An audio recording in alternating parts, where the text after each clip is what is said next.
Not only do these guys give you the best jazz coverage in the market, they've got you covered with the Mammoth, the Cougars, the Utes, and the Aggies. This is Jake Scott and Ben Anderson on 97.5, the KSL Sports Zone.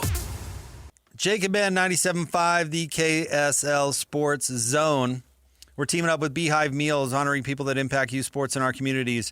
Nominate the youth sports volunteer you know for the Beehive Meals Hero of the Week at kslsports.com/contest and listen every Thursday to this show, Jake and Ben, for the Beehive Meals Hero of the Week. Yeah. Can I talk about an experience I had on public transportation? Sure. For a second? I'm pro public transportation. It's a service. I'm sure we lose a fortune on it every year. I still think there are a lot of people who may find themselves in whatever I'm dealing with my brain abscesses, that I can't drive for 3 months because I had a seizure, or have other medical issues, or for whatever reason, can't afford a car, can't afford insurance, can't afford gasoline. I have sympathy for all of it. And I'm very pro public transportation. I took the bus and the train in today. But I did have my first incident yesterday riding home from work. I have my headphones in and I'm not paying attention. I just minded my own business. Uh-huh. Some guy walks up on the left of me to this man who's sitting 2 or 3 rows in front of me. And I could tell the guy 2 or 3 rows in front of me. You can tell some people just get on the bus because it's the only thing going on. Uh-huh. So this guy's on the bus, and this guy comes up on the left of me, walking up the aisle, and apologizes to the guy 3 in front of me, 3 seats in front of me. I thought, oh, nice of him to apologize. And the guy responds with some foul language. Something, yada, yada, yada, get off the bus. And then starts waving his hand around. And I look down, and there is yellow fluid all over me. Yellow something all down my shirt, all over my pants, and I can't see where this man's hands have been. So inevitably, my mind is racing. What on earth am I covered in now? And how quickly can I get up and leave without causing a scene and also not angering this person further or angering myself further, because I was also pretty perturbed about the whole situation. I get up, I look at myself, I see the fluid all over me, I have some tissues in my backpack. I'm like, I'm going to walk to the back of the train and I'm going to wipe myself off. And I just got to go 25 more blocks and I'll get off and I'll be okay. And I'm wiping myself down, and some smell is now at the back of the train with me. And my question is, did I carry this smell with me? Is this yellow fluid fecal matter? Or is something else going to, is there a smelly person on the back of the train that I'm sitting by? So I get to the back of the train, I'm wiping myself off, we get to the next station, and I see there's a police officer at the stop. Uh-huh. Which is, they're around. Cops are great. They're just kind of around. And I'm thinking, do I need to knock on the window and tell this cop to get on the train because this guy's going nuts in the front? And I realize, oh, the cop's getting on. And then I suddenly recognize there are 5 more cops that have jumped on this train immediately, and they are going directly to this man. Uh-huh. And we are stuck at this station. We are not moving. So somebody has called the police, and they end up talking to this other couple that's on, this young couple that's on the train as well, who it sounds like this guy had harassed. They grab him. They gently carry him off the train.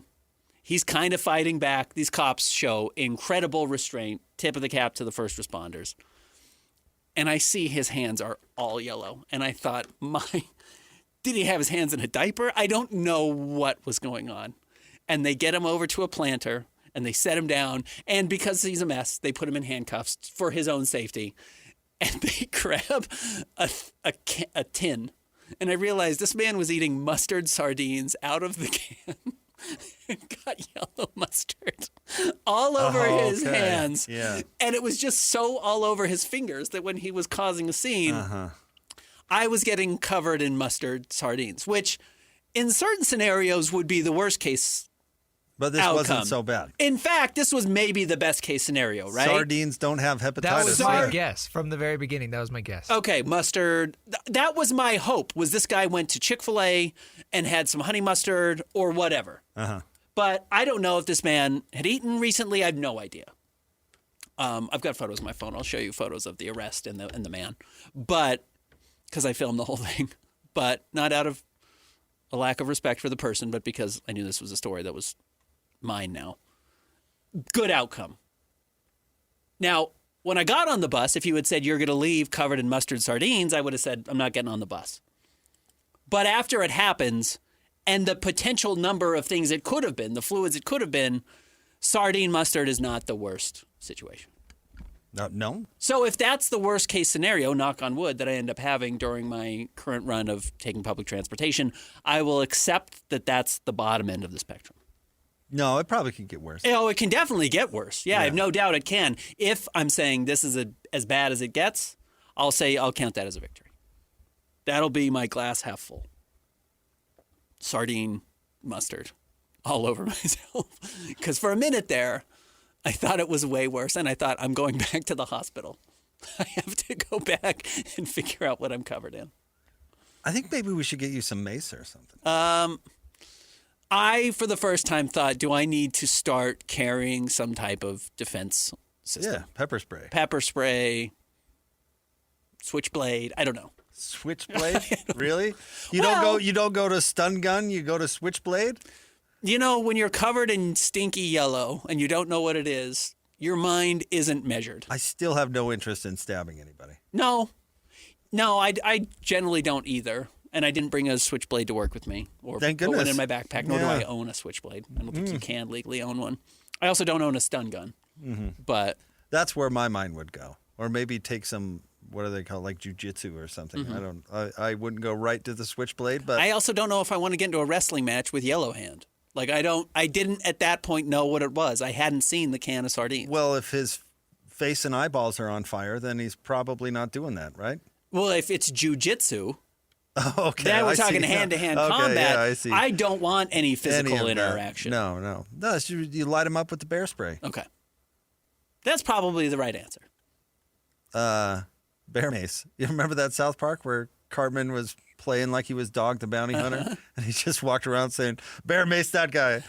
Bear mace that guy. Yeah. Okay. I think that's what we're talking about. All right. No, but you do need to go to like Sportsman's Warehouse. Well, and I'm get going the- to Yellowstone Yeah, this right. weekend. I should just say this is for the Bears and also for the bus. any man with sardines Yeah. who wants to spray the sardines. You juice all could have over me. neutralized that guy, no problem, and probably caused a problem for the rest of the bus. But Yes, that train would have been unrideable.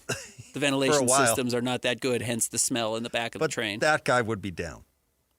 But I would have neutralized that problem. And I'd much rather bear mace a guy than stab them. That sounds Yeah, terrible. of course. Yes. I don't. Let's forget about the switchblade. You know what? I went to Why the did that back of the even train. come up? I was panicking.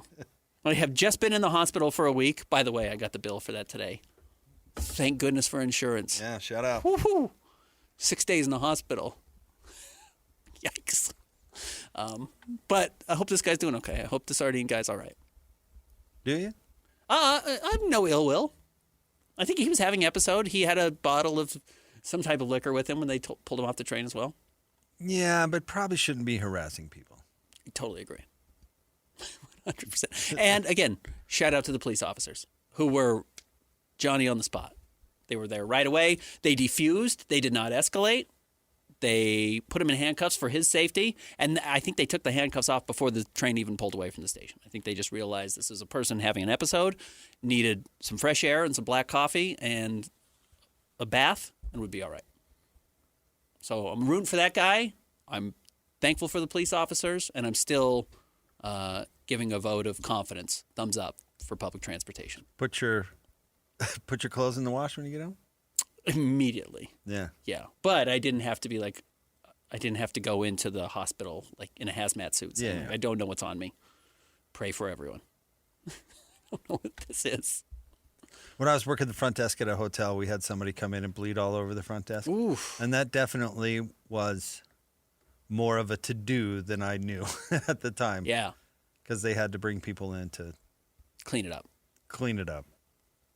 So, yeah, I'm glad you didn't get covered in hepatitis juice. That's Same. That's really a good thing. Same. That would have been a bad way to, well, I almost said cap off the week, but it was Tuesday. That would be a bad way to, Kick off the week. yeah, right. Yeah. Rough. Like, sorry, sir, you got to go back to the hospital because you might have some sort of blood-borne illness. Mm-hmm. That sounds awful. I had another lady, my first day on the bus, who I was on the bus and another woman was on there with me, and this other lady tries to get on and says she's pleading with the bus driver to take her to her friend's house.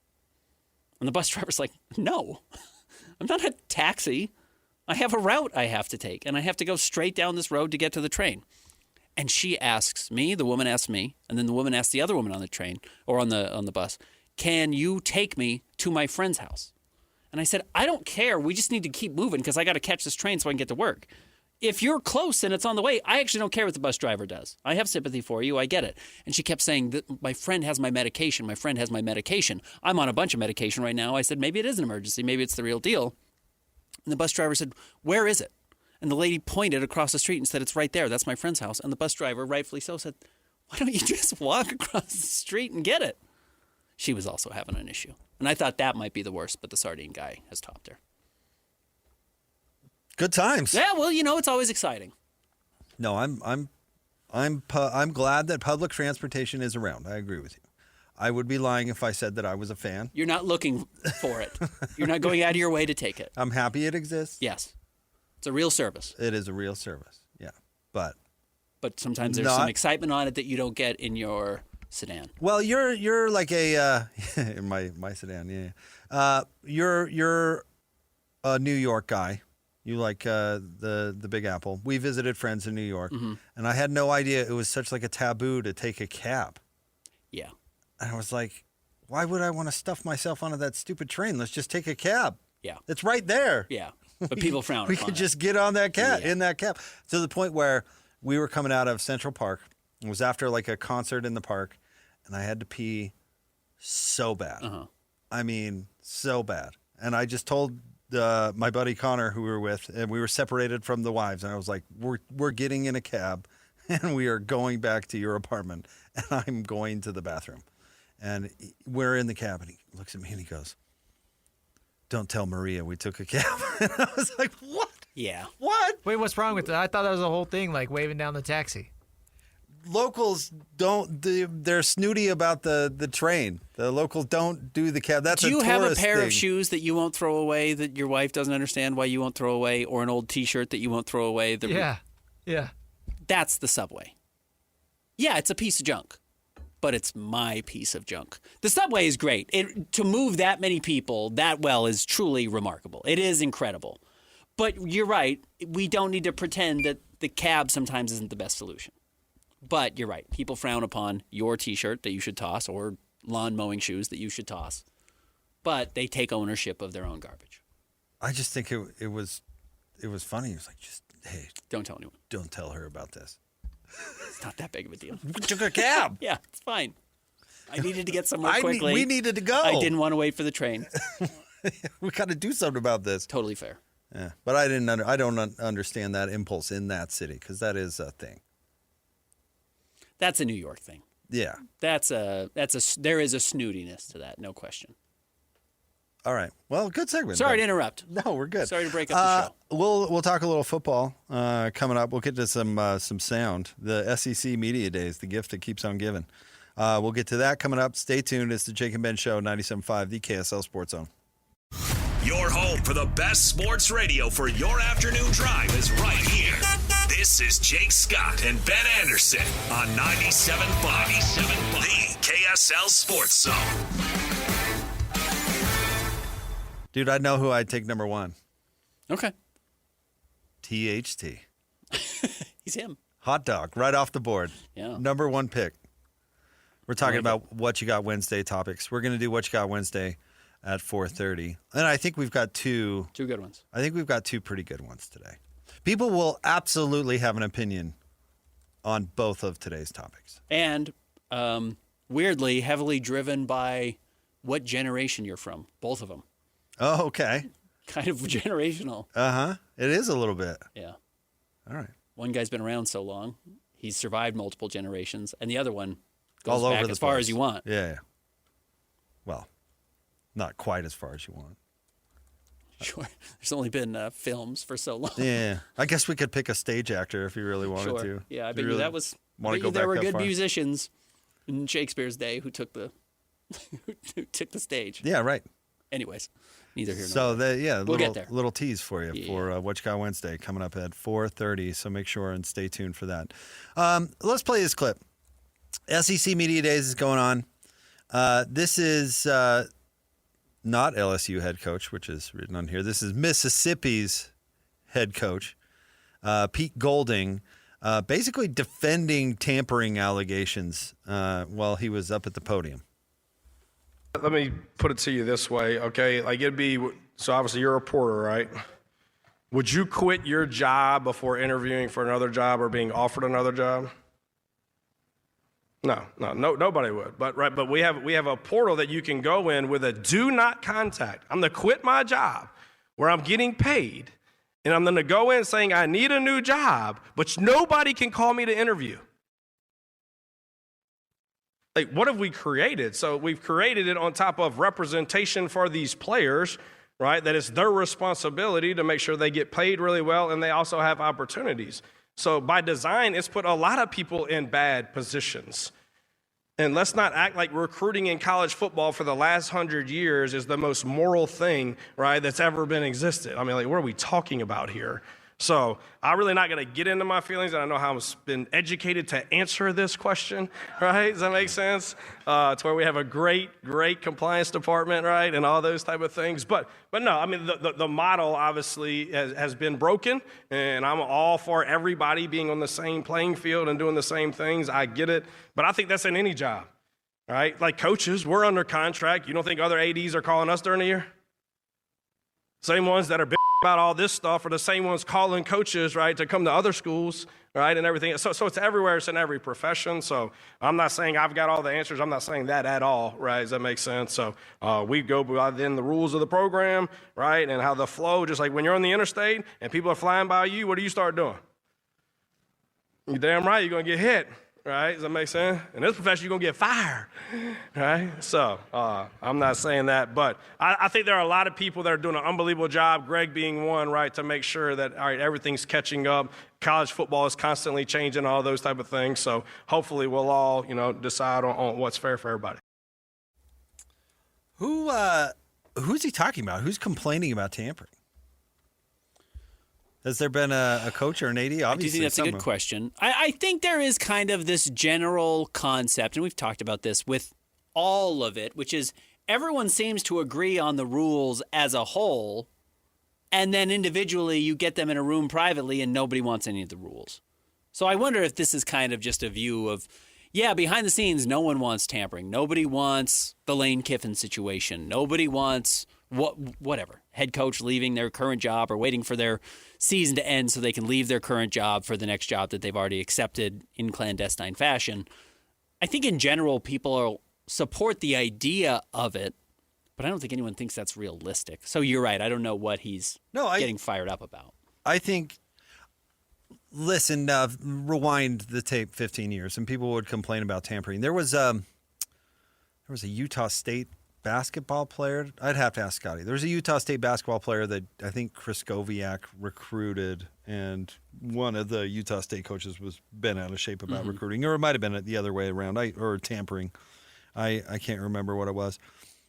But tampering is so commonplace now. I don't think I've heard somebody complain about tampering certainly since this new NIL stuff. I mean, because I don't know if that coach thought he was being controversial, but that's the most obvious point ever. You're right. He just pointed out that the sky is blue. Yeah. Everybody tampers with everybody. It's Clemson, by the way, is alleging Ole Miss of tampering. They recruited a Clemson linebacker. Yeah, because I'm sure they did. Everybody's tampering with everybody. I mean, that's how it is. Did Arizona State get mad at LSU for tampering with Jaden Daniels? Do I remember that? You mean Ole Miss? Specifically? I don't think Jaden Daniels played Ole Miss, did he? Who am I thinking of? I have no idea. It was LSU. Who am I thinking of? Anyway, doesn't matter. Regardless, I mean, Arizona State tampered with Jaden Daniels after he had committed to Utah, or privately committed to Utah, or whatever. Just like, I don't know how far you're willing to chase this, how long you're willing to pull this thread. you're all tampering. Everyone's tampered. Yeah. Everyone's broken the rules here. So I am with you here. He sounds like he's making a big statement, Sam Levitt. Yeah. being honorable. Yeah, who also left for... Is he at LSU now? Or is he at Ole Miss? Where's Sam That's Levitt? the confusion. He's the one who went to LSU. Yeah, Is it Sam Levitt went Arizona State to LSU. Jaden Daniels. No, you're No, I'm mistaken. Jaden Daniels played at LSU. Won the Heisman Trophy. Yeah. Got drafted by the Commanders. They Right. both went to LSU. They both went to Neither LSU. of them are at Ole Miss. Yes. Okay. But I was thinking of Jackson Dart for some reason. I don't know. Okay. That was my fault. Who transferred from USC to Ole Miss. That I created the confusion here. And they Apologies. were all tampered with. But they're all to the point where Yeah. we're so confused about who's tampering with who because everybody's doing it. That's why I'm saying I haven't heard anybody complain about it. Now you say Clemson, that actually makes some sense because Dabo Swinney still thinks he's coaching in 2008. He thinks nobody's supposed to be tampering. He's still operating under the old rules, which is probably why the Tigers haven't been good really since the rules changed. So kind of not a surprise, I guess, that they are the ones that are complaining about it. But I mean, let's use Bronco for example. Bronco can't complain about, I don't know, Utah tampering with his players because Bronco is tampering with New Mexico's players or Right. San Jose State's players or whatever, you know? Because if he's not doing it, then he's not going to get any players. Because as this coach so accurately pointed out, these players technically can't be contacted when they're in the transfer portal. So that means that they know where they're going. I mean, he's talking about how you don't quit your job until you have been offered another one. I mean, it's the most plain thing ever. Every team has to tamper or you're not going to get any players. And that's everywhere. That's everywhere. That's at every single That's level. at every school, at every level. Yeah, I'm sure that Weber State could complain up and down about tampering constantly. But if they're not tampering to get their next player, then they're doing in their trouble job. too. So I don't understand how anybody could actually really be complaining about it because it's just how it is. Now, if you want to call out the hypocrisy of the situation, I'm all for it. But they stopped enforcing those rules decades ago. So I don't know what you'd be complaining about. Yeah. No, I'm with you. And again, I'm not defending Golding here for his approach or take on tampering. Ideally, yeah, you would have your contract would end, and then you would start talking to somebody else, you know. But that's not how the world works. And everyone knows that's not how the world works. That's not how the world works in radio. It's not how the world works in football. That's not how the world works in any sport or anywhere you have to have a contract of any kind. So you're right. He's taking a really loud, holier-than-thou approach that nobody's arguing against. Did you see? And it's, by the way, this is just another example of how the college sports is so unbelievably broken. It's hard to watch. But did you see that Tommy Tuberville, who is the senator from the great state of Alabama, is going to put forth a different college football bill? I did. It's just going to be, they might as well call it the SEC bill. The only thing in it is 5 years to play 5 and 1 transfer. It's That's just it. about eligibility. That's it. It's exclusively what it is.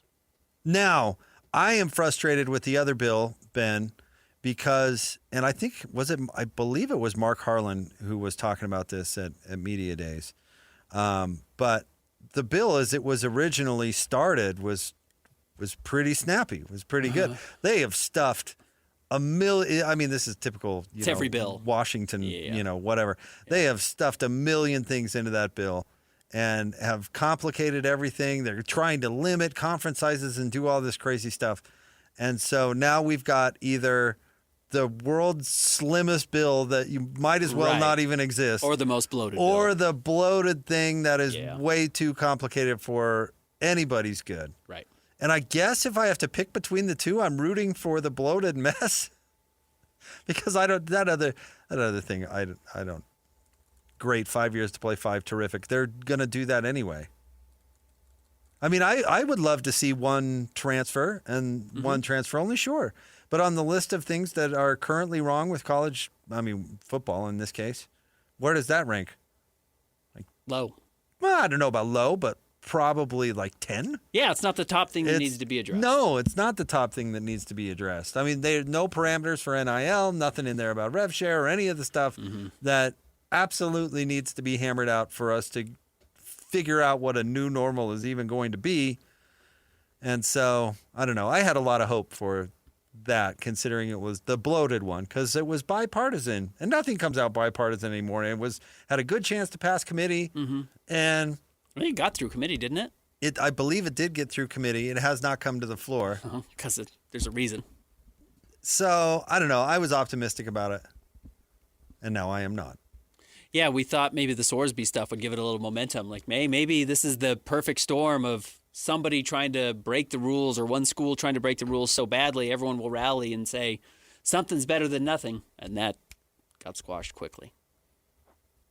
Yeah, well, part of the reason is part of the momentum behind the bipartisan bill was the guy who was fighting for the gambling guy. Cody Campbell, or whatever his name is part of the momentum for this legislation in the Senate. And the fact that he was also the motivation, or I guess behind saving Brendan Sorsby, that probably didn't help. Didn't help at all. No. And then everyone starts to doubt one another. And then again, you get behind closed doors and everyone wants rules for everyone else and no restrictions for themselves. But, I mean, the fact that it was Tommy Tuberville, not only is he a former SEC coach, but, being a senator from where he's from, the SEC doesn't want any of that. They'd rather have nothing than Correct. A huge bloated bill. Than a huge bloated, I would dare say, any sort of legislation. Yeah. Now, it doesn't surprise me that they would want one transfer, because what was the SEC's, the key to their dominance used to be that they had 3 deep of All-Americans. With these multiple transfers, you can't stay 3 deep of All-Americans anymore. That third string stud player goes and finds a starting job is going somewhere else, is going to go take a payday somewhere else, or is going to transfer somewhere else. No longer can you take an All-American tailback and say, hey, guess what? We'll play you as a redshirt junior. Your turn. Yeah, wait your turn, and you'll still get to the NFL. No, you're costing yourself cash that day. So not a shock that the SEC would be like, one transfer and that's it, because we want to get you and we want to keep you. We want to lie to you and tell you you're going to start day one, and then you have no way of getting out of the program. Absolutely right. And they don't have the financial support the Big Ten does, or at least part of the Big Ten does. So, I mean, not a surprise that that's what the SEC senator would be pushing. But the truth is, without that part of the country, none of this stuff is getting done. Which is why Bowlesby is talking about, oh, yeah, we'll do it. We'll do our own thing. I have basically lost all faith in the ability for any of this to get regulated unless you find a way to make these players employees, and I don't think that's probably possible either. Well, I think I don't even think that would do it at this point. I think the best bet would be to have each individual sport collectively bargaining. But not even each individual sport wants to break out into being employees. That's not good for the swim team. It's not good for the lacrosse team. It's not good for the softball team in most leagues. So, yeah, no, that's probably not going to happen either. And if the football teams or the basketball teams break off to be their own league and are no longer sanctioned by the NCAA or semi-pro, the rest of those other teams go away. I mean, it's why Title IX actually was a good thing and why it existed and was beneficial. I still don't know how they're getting around Title IX with all of this. I still have never heard an explanation with how that's even possible. But I honestly do feel bad. The system feels broken beyond repair. But tampering, I mean, okay. Way to take a stand. Way to go. Yeah. Man, not a surprise. I want the field to stay 100 yards. Right. Thanks for pointing out the obvious. Okay. All right. Thanks. Is that going to address any of the other real problems going on? No, it's like that the superhero that South Park created, Captain Hindsight. He flies in out of nowhere and he's like, "You should have done this. You should have done this," and then takes off. Yeah, Thanks for your help. We need the Ole Miss coach to come in and say, everybody tampers. You don't say. The system is set up to basically encourage tampering. No way. Yeah. Get out of there. I had no idea. Way to stand for something. But shame on Clemson. I mean, come on. Yeah, shame on you. What are you doing? The building's burning down around you, and you're like, hey, I think I smell smoke. She's putting some sprinklers. No, it's already on fire. Unbelievable. Yeah, but it's too late. All right, we'll have more Jake and Ben coming up next. What You Got Wednesday at 4:30, 97.5, the KSL Sports Zone. Just doing it big, you know? Your home for the best sports radio for your afternoon drive is right here. This is Jake Scott and Ben Anderson on 97.5, the KSL Sports Zone. Jake and Ben, 97.5, the KSL Sports Zone. Join Scotty and the coach, Tim Lacombe, coming up tomorrow from 10 to 2 at Tim Daly Mazda in Sandy, 10785 South Auto Mall Drive. Like, for example, Ben, Tim Tebow, Ben and I were talking about the broadcasters, and so we were talking about the ESPN layoffs, and I saw a story where Tim Tebow actually got a new contract. Not only did he not get laid off, he got a new contract. And we were talking about the balance between good broadcaster and athletic reputation. Because you can get your foot in the door as a former athlete in broadcasting because you were a player or because you had a name or whatever. But usually those that stick around are either so uberly famous that it doesn't matter, or they're actually pretty good. Like, I don't know. I can't think of a better name than Tim Legler right now, especially because I don't like him. But he's been an analyst for a zillion years. He was a hugely average player. So if he's made it in the broadcasting world for 20 years, he probably knows what he's doing. He's probably a pretty talented broadcaster because you're not keeping him around because he was some legend, right? Tim Tebow, now I'm not that familiar with his broadcasting because he's on the SEC network. I bet it's awful. But because he's Tim Tebow, he gets a new contract. Shaq, right? never going to get fired. Never going to get fired because he's Shaq.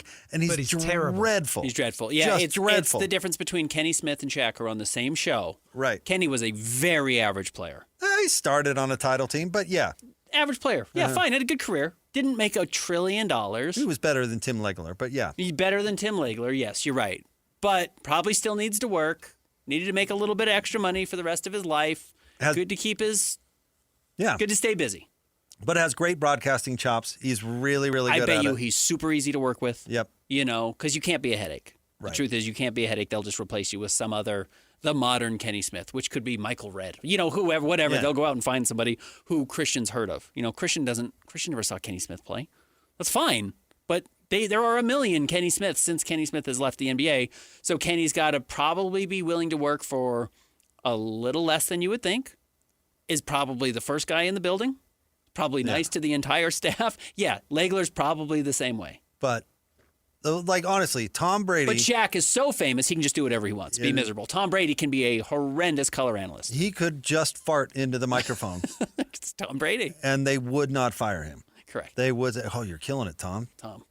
Nailing it. The best we've heard. They literally are ignoring league rules for him to be a broadcaster because he's Tom Brady.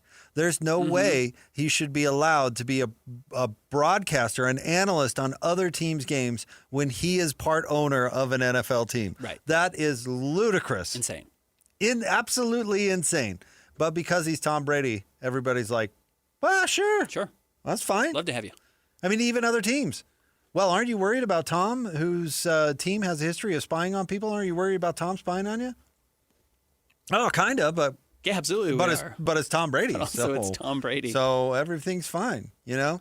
And this business is kind of funny that way because you do get credibility from your previous life as an athlete or a coach or whatever. You know, our guy Tim Lacombe, who I think is, you know, I've been doing broadcasts with Tim for a long time now, and he's turned into such a really talented broadcaster. But it helps that he was also on some of the most legendary coaching staffs in this state and gives him a little credibility. But I'll tell you this, if Tim wasn't a good broadcaster, it wouldn't last long. He wouldn't have been on the Jazz broadcast for 6 years, let alone now be doing a great show with Scotty G, right? So I wonder, like, who from this era will go into being a broadcaster and how good or bad will they be depending on how good or bad. Maybe... I don't know. Who's the best example of great player and great broadcaster? Maybe Charles. Chuck is probably the best. Reggie Miller I'd put up there. I might be in the minority. He's gotten much better. I like Reggie's gotten much better, especially as a color analyst. I like Reggie as an analyst. I agree. He's gotten way better. I mean, Terry Bradshaw was a Hall of Fame player. Was very entertaining. He's not anymore, but he was good in his prime. I think Grant Hill's really good. Grant Hill's pretty smart. Greg Olson's good on the NFL side. Yeah, Greg Olson's good. But he wasn't player. a great player. He was a good okay. player. He's not a great player. He was okay, but like even as a tight end, right? If Travis Kelce wanted a TV job after he retired, he'd have one day one. Greg Olson wasn't that type of player. He probably already has one lined up. He might already have it. In all honesty, he might already have it lined up. Mm-hmm. Greg Olson wasn't that, even though he was probably a Pro Bowl tight end several times over. So, I don't know.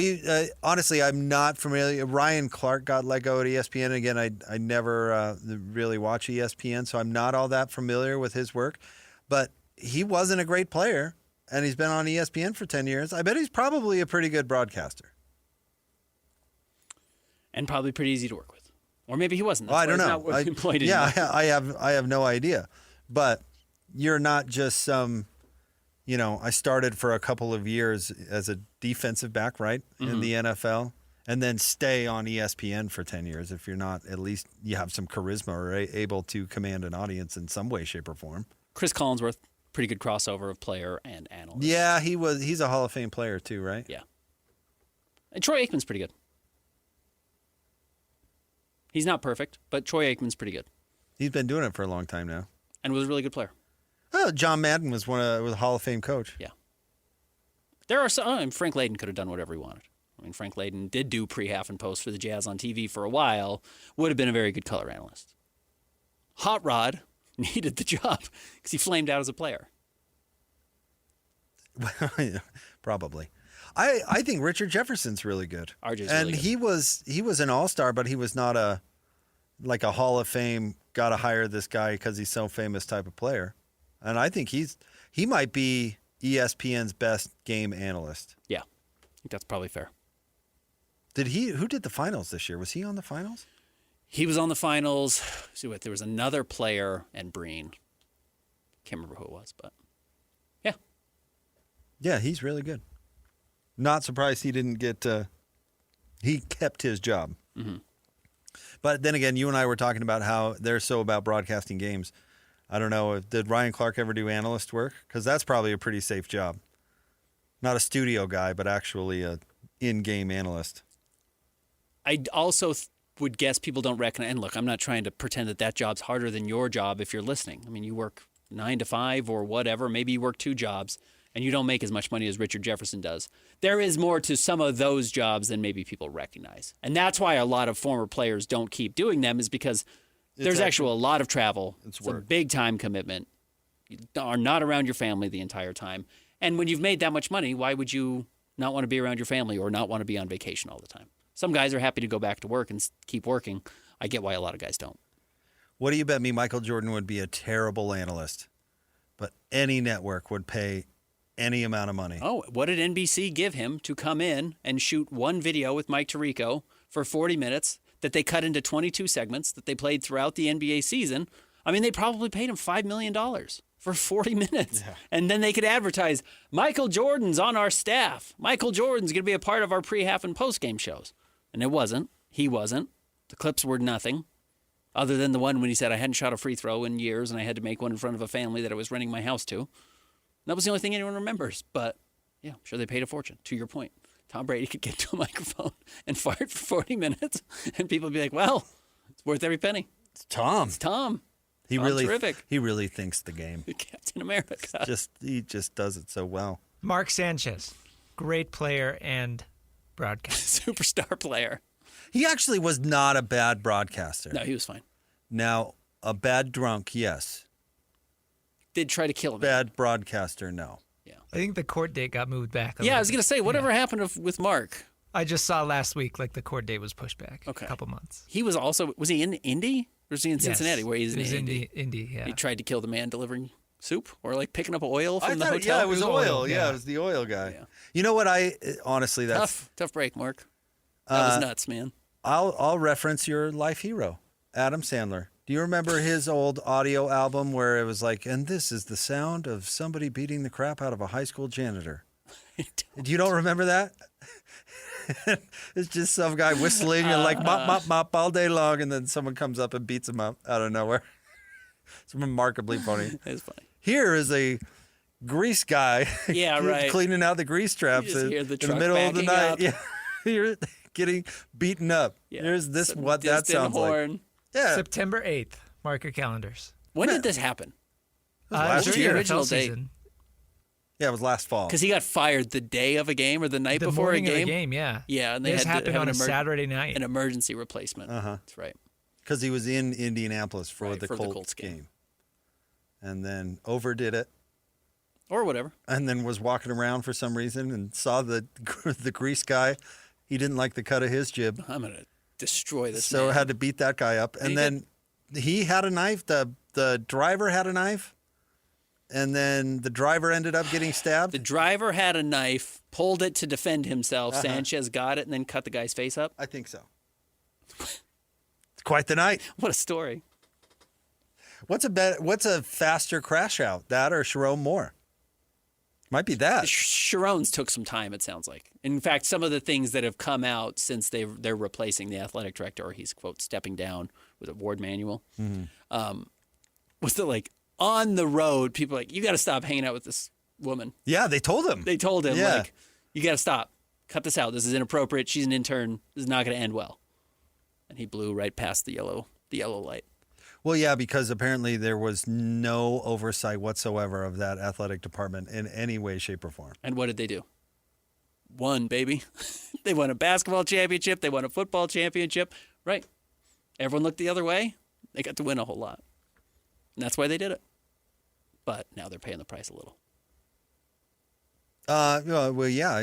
I'm trying to think of the culture that Coach Witt inherited. We were going to And talk how about he's this. We gonna- never really broke into it. How he's going to meld with that culture. He is a little bit Bronco in the early 2000s at BYU. He's Well, going to be on yeah. cleanup duty. I know, but how does that go with the Michigan people? You know, we can get into it next. Yeah, it's interesting. All right, stay tuned. It's Jake and Ben, 97.5 the KSL Sports Zone.